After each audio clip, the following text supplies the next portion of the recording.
বন্ধুরা, মায়ের রান্নাঘর থেকে বলছি। আজকে আমি ভাজা পুলি করব।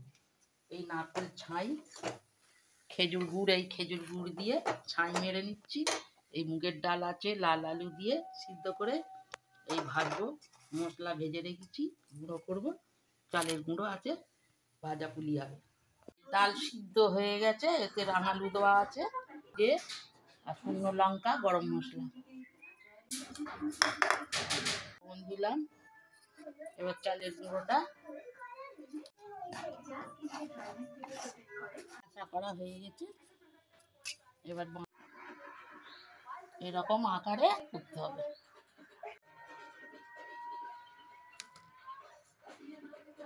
আমার হয়ে গেছে রেডি।